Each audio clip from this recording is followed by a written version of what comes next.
പ്രിയമുള്ളവരെ, കേരള കോൺഗ്രസ് മാണി വിഭാഗം ഇന്ന് LDF വിടുമോ എന്നതിനെക്കുറിച്ചാണ് രാഷ്ട്രീയ കേരളം ചർച്ച ചെയ്യപ്പെടുന്നത്. കേരള കോൺഗ്രസിൻ്റെ ചരിത്രം പരിശോധിക്കുകയാണെങ്കിൽ മുന്നണി മാറ്റവും കൂറുമാറ്റവും അവർക്കൊരു പുതുമയുള്ള കാര്യമല്ല. 1964 PT ചാക്കോയുടെ അനുഭാവികളായ 15 കോൺഗ്രസ് MLA മാർ കോൺഗ്രസിൽ നിന്ന് രാജിവെച്ച് കോട്ടയം ലക്ഷ്മി ഹോട്ടലിൽ വെച്ച് രൂപീകരിച്ച പാർട്ടിയാണ് കേരള കോൺഗ്രസ്. ഒക്ടോബർ 9 മന്നത്ത് പത്മനാഭൻ ആ പാർട്ടി തിരുനക്കര മൈതാനിയിൽ പ്രഖ്യാപിക്കുകയും ചെയ്തു.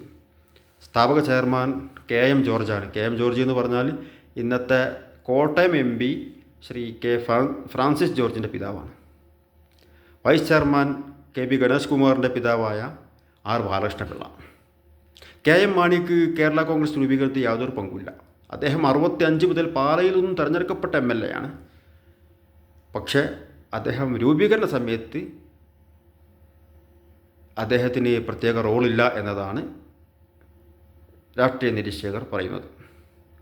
വിഷയം അതല്ല. 65 തെരഞ്ഞെടുപ്പിൽ അവർ ഒറ്റയ്ക്ക് മത്സരിച്ച് 26 സീറ്റ് സ്വന്തമായി നേടി. പിന്നീട് അവർ UDF-നൊപ്പം ചേർന്നു. 70കളുടെ തുടക്കത്തിൽ 70-ലും 77-ലുമൊക്കെ മന്ത്രിസഭയിൽ അംഗമായി. 77-ൽ ജോസഫും മാണിയും ഒക്കെ മന്ത്രിമാരായിരുന്നു. 79 ആകുമ്പോഴേക്ക് അവർ 3 ഗ്രൂപ്പായി പിളർന്നു. മാണി വിഭാഗം, ജോസഫ് വിഭാഗം, പിള്ള വിഭാഗം. 80-ൽ മാണി വിഭാഗം നായനാർ ഗവൺമെൻറ്റിൽ അംഗമായി. ഇടതുപക്ഷത്തോടൊപ്പം മുന്നണിയായി മത്സരിച്ച് 16 സീറ്റിൽ മത്സരിച്ച് 8 സീറ്റിൽ വിജയിച്ചു. പിന്നീട് 82-ൽ അവർ വീണ്ടും UDF പക്ഷത്തേക്ക് ചാഞ്ഞു. നായനാർക്കുള്ള പിന്തുണ പിൻവലിച്ചു. കേരള കോൺഗ്രസിൻ്റെ 3 ഗ്രൂപ്പുകളും UDF-നൊപ്പമായി. 89-ൽ PJ ജോസഫ് ഇടതുപക്ഷത്തോടൊപ്പം ചേർന്നു. 93-ൽ TM ജേക്കബിൻ്റെ നേതൃത്വത്തിലുള്ള 4 MLA-മാർ കേരള കോൺഗ്രസ് മാണിയിൽ നിന്നും തെറ്റിപ്പിരിഞ്ഞ് കേരള കോൺഗ്രസ് ജേക്കബ് രൂപീകരിച്ചു. ജേക്കബ് UDF-ൽ തന്നെ തുടർന്നു. പിള്ളയും ജേക്കബും മാണിയും UDF-ൽ തന്നെ തുടർന്നപ്പോൾ ജോസഫ് ഇടതുപക്ഷത്തോടൊപ്പമായി. എന്നാൽ 2010-ൽ ജോസഫ് വിഭാഗം മാണിയോടൊപ്പം ലയിച്ചു. മാണി വിഭാഗത്തിലേക്ക്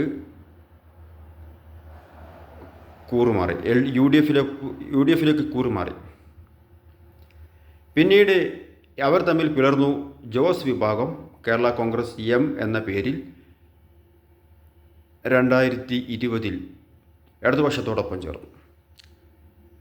തദ്ദേശ സ്വയംഭരണ തെരഞ്ഞെടുപ്പിലും നിയമസഭയിൽ അവർ ഒറ്റയ്ക്ക് മത്സരിച്ചു. നിയമസഭയിൽ അവർ 13 സീറ്റിൽ ആണ് LDF അനുവദിച്ചത്. 12 സീറ്റുകളിൽ മത്സരിക്കാൻ തയ്യാറായി. 1 അവർ തിരിച്ചു കൊടുത്ത് കുറ്റ്യാടി. 12 സീറ്റിൽ അവർ ആകെ നേടിയത് ഒരു 5 സീറ്റ് മാത്രമാണ്. ജോസഫിന് 2 സീറ്റും ലഭിച്ചു. അപ്പോൾ പറഞ്ഞുകൊണ്ടിരുന്നത് മുന്നണി മാറ്റം എന്നത് ഇവർക്കൊരു പുത്തരിയല്ല. അങ്ങോട്ടും ഇങ്ങോട്ടുമൊക്കെ മാറി കളിച്ചിട്ടുണ്ട്. വീണ്ടും ഒരു രാഷ്ട്രീയ നിലനിൽപ്പിന് വേണ്ടി കേരള കോൺഗ്രസ് ഇടതുപക്ഷത്ത് നിന്ന് വലതുപക്ഷത്തേക്ക് മാറുമെന്നതിൽ യാതൊരു സംശയമില്ല. കഴിഞ്ഞ തെരഞ്ഞെടുപ്പിൽ LDF-ന് 99 സീറ്റ് ലഭിച്ചപ്പോൾ കേരള കോൺഗ്രസ് വിജയിച്ചത് വെറും 5 സീറ്റിൽ മാത്രമാണ്. അതും ഇടതുപക്ഷത്തിൻ്റെ സീറ്റിലധികം വിജയിച്ചത്. റാന്നി എന്ന് പറയുന്ന മണ്ഡലം CPM 25 കൊല്ലമായി ജയിച്ചു പോരുന്ന മണ്ഡലമാണ്. അവിടെയാണ് കേരള കോൺഗ്രസ് മാണി വിജയിച്ചത്. മറ്റൊന്ന് PC ജോർജ് വിജയിച്ചിരുന്ന പൂഞ്ഞാറിലാണ്. അത് മുസ്ലിം സമുദായത്തിൻ്റെ കൺസോൾട്ടേഷൻ അവിടെ വന്നപ്പോൾ PC ജോർജിന് വിജയിക്കാൻ കഴിഞ്ഞില്ല. അങ്ങനെ ആ ആനുകൂല്യത്തിൽ മാത്രം കേരള കോൺഗ്രസ് മാണി വിഭാഗം അവിടെ നിന്ന് വിജയിച്ചു.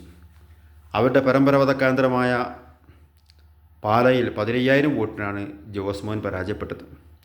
അത് കടുത്തുരുത്തിയിൽ അവർ പരാജയപ്പെട്ടു. അവരുടെ ശക്തി കേന്ദ്രങ്ങൾ അവർക്ക് വിജയിക്കാൻ കഴിഞ്ഞിട്ടില്ല. അതേസമയം ഇടതുപക്ഷത്തിൻ്റെ കേന്ദ്രങ്ങൾ അവർക്ക് വിജയിക്കാൻ സാധിച്ചിട്ടുണ്ട്. തീർച്ചയായിട്ടും അടുത്ത നിയമസഭാ തെരഞ്ഞെടുപ്പിൽ ഇടതുപക്ഷത്തോടൊപ്പം നിൽക്കുകയാണെങ്കിൽ കേരള കോൺഗ്രസ് സമ്പൂജ്യരാകും. അത് ഒഴിവാകാൻ അവർ അണിയറ പണികൾ ആരംഭിച്ചു കഴിഞ്ഞു. UDF-മായി ചർച്ച നടത്തി കഴിഞ്ഞു എന്നതിൽ യാതൊരു സംശയവുമില്ല. അടുത്ത തദ്ദേശ സ്വയംഭരണ സ്ഥാപനങ്ങൾക്ക് നടക്കുന്ന തെരഞ്ഞെടുപ്പിന് മുമ്പായി കേരള കോൺഗ്രസ് മാണി വിഭാഗം UDF-ൽ എത്തുമെന്നതിൽ യാതൊരു സംശയവുമില്ല. UDF മൈൻഡും ചിന്തയുമുള്ള രാഷ്ട്രീയ പാർട്ടിയാണ് കേരള കോൺഗ്രസ്.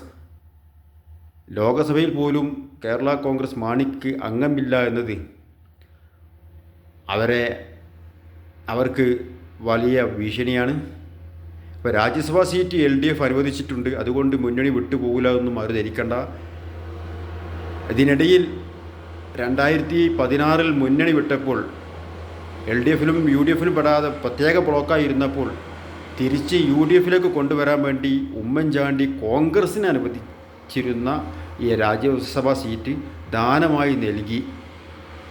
പിന്നെ വീണ്ടും അവർ UDFിൽ നിന്നും LDFിലേക്ക് പോവുകയാണ് ചെയ്തത്. രാജ്യസഭാ സീറ്റ് നൽകിയത് കൊണ്ട് അവർ അവിടെ ഉറച്ചു നിന്നിട്ടില്ല. അപ്പോൾ LDF നൽകിയ രാജ്യസഭാ സീറ്റ് കൊണ്ടൊന്നും കേരള കോൺഗ്രസ് മാണി LDFിൽ തുടരുമെന്ന് ഞാൻ പ്രതീക്ഷിക്കുന്നില്ല.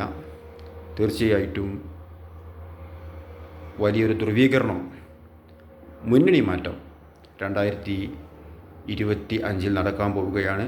കേരള കോൺഗ്രസ് ഇടതുപക്ഷത്തിൽ നിന്നും ഒഴിവാകുമെന്നതിൽ യാതൊരു സംശയവുമില്ല.